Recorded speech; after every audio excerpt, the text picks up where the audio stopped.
Have you ever been in a room, maybe a birthday party or just a casual Friday at the office, where the music is playing, everyone is laughing, the vibe's is ostensibly great, but you can feel, like physically feel, that someone in the corner is just devastated? Oh, yeah. It's like a glitch in the matrix, right? Yeah, Everyone else sees a party, but you're seeing the cracks in the foundation. exactly. Or maybe you listening right now are that person. You're the one who doesn't just feel sadness, but you almost study it. You treat pain like a puzzle that needs to be solved. If that resonates with you, or if you have a friend who seems to carry the weight of the world a little differently, stay with us. Because today, we aren't just talking about feeling sad. We are talking about a very specific kind of energy processing. Yeah, we are opening up the Max Energy ME80 personality system today to look at a profile that is, honestly, often deeply misunderstood. It's the WFAU. And the profile name is, well, it's a bit heavy. It's called the Melancholic Translator. I'm actually really glad we're starting with the name, because we need to clear the air immediately on this. When we say melancholic in the context of the max energy system, we aren't talking about clinical depression. We aren't talking about a mood disorder. Right, because that was my first thought looking at the source material. Melancholic sounds like a total downer. It sounds like we're about to spend this deep dive just talking about moping around in the dark. I know the branding is heavy, but in the ME80 energy mechanics, melancholic refers to the depth of processing, not the content of the mood. It's about the physics of how a person handles emotional data. It's not about being miserable. It's about being thorough. So before we get into the specifics of the WFAU, give us the quick pitch on the Max Energy ME80 system. Like, why are we using this specific lens today? Well, the ME80 system is distinct because it doesn't just describe what you do, like, oh, you're introverted. It explains the energy mechanics of why you do it. It breaks down human behavior into energy matrices, how you perceive risk, how you activate emotion, how you make decisions. It's less about labeling you and more about showing you the wiring diagram of your soul. I love a good wiring diagram. So let's look at the wiring of the WFAU, the Melancholic Translator. The mission today is to decode that physics. We're going to look at why they feel so deeply and how, if they're doing it right, they turn that sensitivity into a serious superpower. Right, because the difference between a WFAU who is drowning and a WFAU who is thriving comes down to one thing, and that's translation. Let's start with the identity and the core declaration. The source material has this quote for them, and honestly, it's one of the most poetic ones in the whole system. It says, "Turns invisible pain into words, writing what others feel but cannot say." It gives you chills, doesn't it? Invisible pain. It really does. But let's unpack it a bit. Most of us, just biologically, are wired to avoid pain. If something hurts, we move away. If a thought is sad, we distract ourselves, we scroll on our phones, we turn on the TV. But the profile says the WFAU actively chooses to descend into it. Why? Are they gluttons for punishment? No, they're archivists. That's the key distinction. They don't go into the sadness because they enjoy the pain. They go into it because they believe the pain contains information. They view chaos, loss, and sorrow as raw materials. Raw materials for what, exactly? For meaning. Their motivation, their why, is visibility. They believe that if you ignore the pain, you lose the lesson. They feel this compulsion to document the human experience, specifically the parts that everyone else is trying to delete or ignore. They're the ones saying, wait, this hurts, and we need to understand why. So while I'm out here just trying to forget my bad day, the WFAU is mentally cataloging it. Essentially, yes. They're the emotional divers of the personality spectrum. They go to the bottom of the ocean where the pressure is crushing and the lights are out because they know that's where the shipwreck is, and they want to bring the treasure back up to the surface. Okay, I really like the diver analogy. But let's talk about the gear they use. How do they actually survive down there without getting the bends? The report talks about their control mechanism, and it lists two things: emotion submersion and meaning extraction. Right, and meaning extraction is the critical one. Without it, they just drown in the submersion part. It sounds almost industrial, like drilling for oil, Yeah. meaning extraction. That's actually a great way to put it.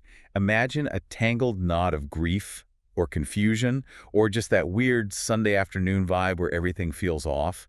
Most people look at that knot and say, nope, too messy, and walk away. The WFAU sits down with the knot. And they just start picking at it. They do. Their philosophy is deconstruction. They untie it strand by strand. Why do I feel this? What triggered it? Does this connect to what happened 3 years ago? Man, that sounds exhausting. It is incredibly energy intensive. But the goal is to transform that raw, messy emotion into something structured. They want to make the intangible tangible. They want to take a feeling that is vague and terrifying and turn it into a sentence that is clear and manageable. So they aren't just wallowing, they are actually working. They are working harder than anyone else in the room, usually. They are building a bridge between the feeling and the understanding of the feeling. Let's look under the hood at the engine that drives this. The ME80 system uses this energy matrix concept. It has IP, IQ, EQ layers. It can get a little technical, so let's break it down simply. The report says their general energy direction is inward submersion. Yes, this is why they are rarely the loudest person at the party. Their power isn't explosive, it's implosive. It doesn't push out, it pulls in. It's like a gravitational force. Let's start with the base layer, the IP or inner value layer. The attribute here is risk perception activation. Now, usually when I hear risk perception, I think of a security guard or maybe an insurance actuary. How does that fit a deep feeler? Think of it as a radar system. Risk perception activation means their baseline state is constantly scanning for what is wrong, what is broken, or what is dangerous. So they are just naturally pessimistic. I'd call it protectively realistic. In an emotional context, they're the ones who sense the tension in a relationship 3 months before the breakup actually happens. They feel the crack in the vase before it shatters. That must be incredibly stressful, to just always hear the ticking bomb. It is, but it's also a safety mechanism.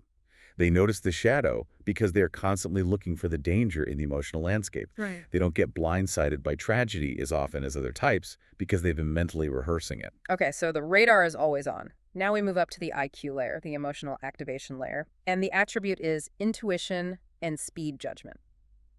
This confused me a bit. Melancholic implies slow, heavy pondering, but speed judgment implies they are fast. This is the central paradox of the WFAU. The processing might take a long time later, but the recognition is lightning fast. Give me an example of that. A WFAU walks into a meeting. Before anyone has said a single word, the WFAU knows the boss is angry, the client is bored, and the project manager is lying. Yeah. They don't have to calculate it. They don't need a spreadsheet. They just download the vibe of the room instantly. So the data collection is instantaneous. Instant and overwhelming. That's the intuition part. It's a gut check that is rarely wrong. Yep. They just know. Then we get to the EQ layer, the decision calculation layer. And this is where the profile really threw me a curveball. The attribute is emotional detachment and understanding. Detachment. I thought we just established they're the deep feelers. How can you be a deep feeler and be detached? This is the secret sauce. This is what makes them a translator and not just a sufferer. Think about it. If you are drowning in the water, you cannot describe the water. You're just choking. Right. You're a little too busy trying to breathe. Exactly. To translate the ocean, you have to be able to step out of it or put on a diving suit. The detachment in the EQ layer is that diving suit. It allows them to step back from their own intense feelings and analyze them almost like a scientist. So they feel the pain, but another part of their brain is hovering above it, taking notes. Yes. They are asking, how is this pain constructed? What are the mechanics of this heartbreak? That detachment is what allows them to find the words. Without that EQ detachment, they would just be overwhelmed. With it, they become articulate. It's like a surgeon. You have to care about the patient to want to save them, but you have to be cold enough to hold the scalpel steady. That is the perfect analogy. They really are emotional surgeons. And finally, we have the manifestation layer. The report says energy operates inward. Yes. Carrying, absorbing, integrating, they are vessels. To the outside world, a WFAU might look like they're doing absolutely nothing. They're just sitting on a park bench looking at a tree. But inside? Inside, it's a full-on construction site.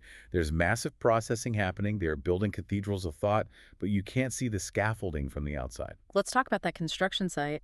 The inner characteristics section of the report talks about emotion translation. What does a Tuesday afternoon actually look like inside the head of a WFAU? It looks like a film editing room. The WFAU collects terabytes of emotional footage throughout the day. A look someone gave them, a harsh tone of voice, a feeling of unease on the subway. And they don't just delete the footage at the end of the day? And never. They keep it all. And then usually when they're alone, they start the playback. They replay life details in silence. The report calls this retrieving undigested feelings. Undigested feelings. That is such a visceral image. It sounds like a stomach ache. It is emotional indigestion. Right. Most people treat that feeling by taking a distraction pill. They watch a show, they go for a run, they grab a drink. They just want the feeling to pass. But the WFAU sits there and digests it. How do they do that? By giving it structure. Often through writing or deep contemplation or making art, they organize that chaotic pain into a coherent narrative. They're trained to solve the equation. Like input A, the event, plus input B, my insecurity, equals output C, this exact feeling. So the outcome isn't just, I feel better. The outcome is a realization. Correct. For them, emotion is a signal requiring serious attention. It is data to be processed, not noise to be ignored. However, and there is always a however with these deep dives, every superpower has a shadow side. You can't have this much depth without the risk of getting the bends. The report talks about the shadow blind spot. For the WFAU, it's excessive submersion. Right. Because if you spend all your time in the deep end, eventually you forget how to surface. What does excessive submersion look like in practice? It's the loop. The meaning extraction mechanism gets jammed. Instead of processing the emotion and moving on, they start spinning on it. Why did I say that? Why did they look at me like that? What is wrong with me? Analysis paralysis, but for feelings. Exactly. It leads to self-blame and heavy doubt. And the report highlights a specific memory bias here that is really tough. They retain the memory of harm far deeper than the memory of happiness. Oof. So they have a high-definition archive of every time they've been hurt, but the good times are a bit blurry. It goes back to that evolutionary risk perception we talked about. They're designed to spot risks, so they catalog the scars efficiently, because scars are lessons on how to survive. Trophies don't teach you survival, so they just don't store them as carefully. That explains so much. And it also explains why trying to cheer them up usually goes so horribly wrong. I think we've all been there. You see someone down, and you say, hey, cheer up, look on the bright side. It's not that bad. And if you say that to a WFAU, you have just insulted them to their core. Why? I'm just trying to be nice. Because to them, you are offering what the report calls quick, hollow comfort. You are invalidating their work. They are down in the mine digging for gold, which is meaning and thought, and you're standing at the top yelling, hey, just come up, the sun is shining. It feels dismissive. It feels like you are refusing to see the depth of the reality they're experiencing. Yeah. So instead of feeling better, they feel deeper loneliness. They think, nobody understands the weight of this. And the dangerous reaction is that they shut the door. Total inner closure. Unwillingness to burden distance. That's the exact term the report uses for their boundaries. Yes. This is crucial for anyone listening who is in a relationship with the WFAU. When they pull away, or when they don't tell you what's wrong, it's not always because they are angry or cold. It's because they are trying to protect you. Exactly. They know their inner world is heavy. It's 1,000 pounds of water pressure. They don't want to dump that on you. They maintain a deliberate distance to keep from crushing the people they love with their own intensity. That is heartbreakingly considerate. It's a form of love that just looks like aloofness. It really is. They crave what the report calls soul conversations, but they will only initiate them if they feel safe and if they feel like you can handle the weight. They skip the small talk. They hate talking about the weather. They want to know what you're afraid of. Let's pivot to the practical application of all this. We've established they are emotional archaeologists. But how does that pay the bills?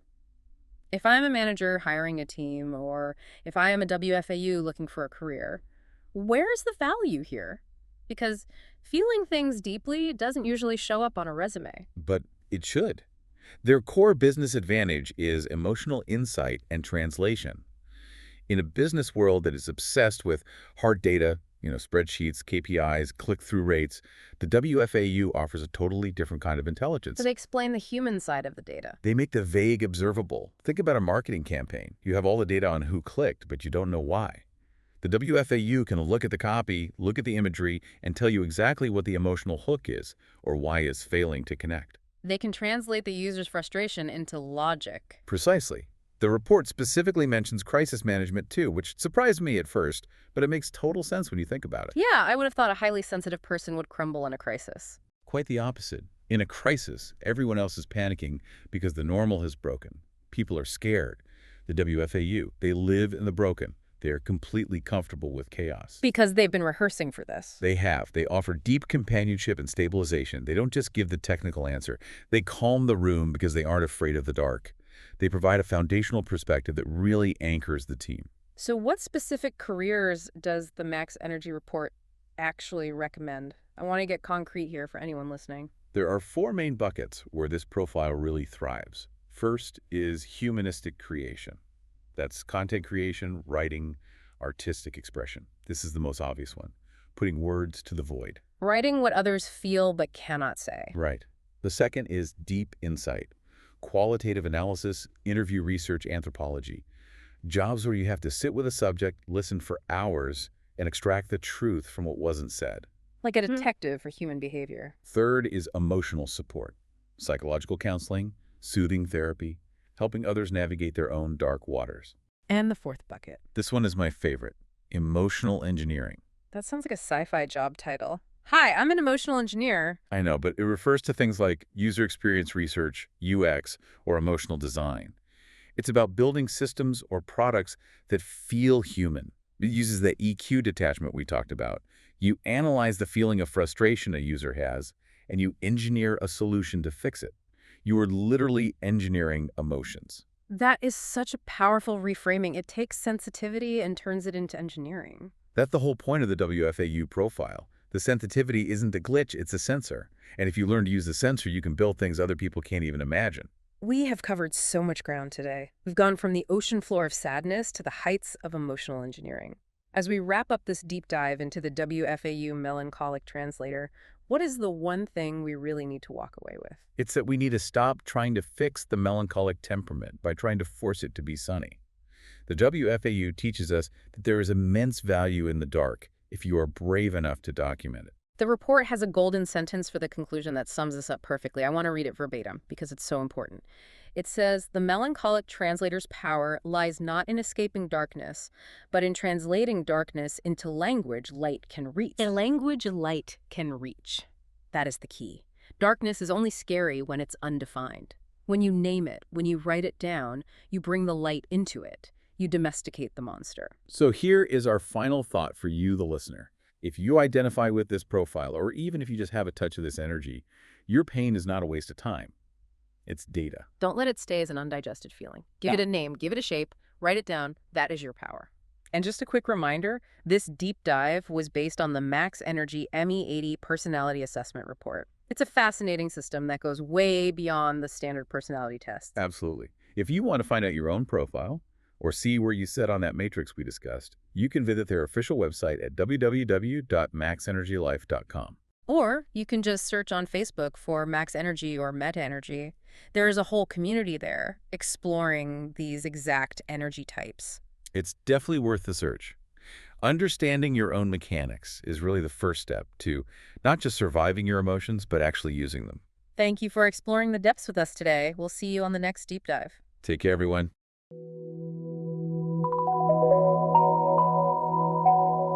Thank you.